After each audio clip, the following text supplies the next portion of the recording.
જૂનાગઢ પાસે ગિરનારના જે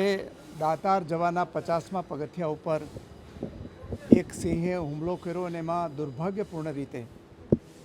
એક બાળકનું મૃત્યુ થયું. આ સંદર્ભે માનનીય મુખ્યમંત્રી શ્રી ભૂપેન્દ્રભાઈ પટેલ સાહેબે અધિકારીઓની સાથે રાખીને મીટિંગ કરીને તાકીદે આ યાત્રાળુઓની સુરક્ષા બાબતે પગલાં લેવાની સૂચનાઓ આપી હતી. એ સંદર્ભે આજે વન વિભાગના પ્રિન્સિપલ સેક્રેટરી અને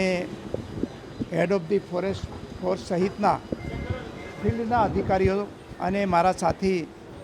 પ્રવીણભાઈ માળી અમે મિટિંગ કરીને અમુક નિર્ણયો જે લીધા છે એમાં જે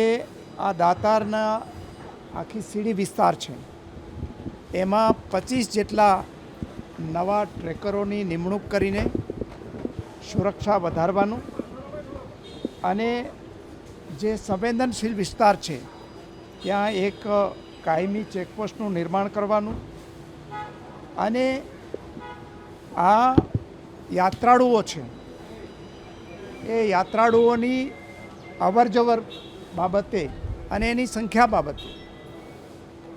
સંબંધિત વિભાગના અધિકારીઓ ત્યાંના જનપ્રતિનિધિઓ એમને સાથે રાખીને એક સ્ટાન્ડર્ડ ઓપરેશન પ્રોસિજર નક્કી કરવાનું પણ આ મિટિંગમાં નક્કી કરવામાં આવ્યું છે.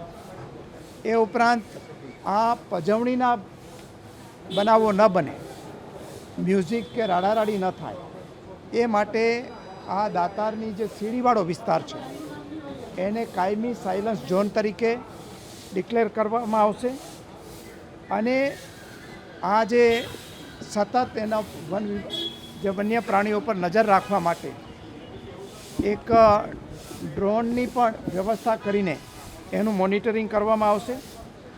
અને યાત્રાળુઓને પણ જાગૃત રહેવા માટે એક જાગૃતિ અભિયાન પણ ચલાવવામાં આવશે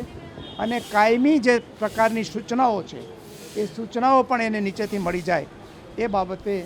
કાર્યવાહી કરવામાં આવશે અને આવી દુર્ઘટના ફરી પાછી ન બને એ માટે જે પણ ઉચિત પગલાંઓ છે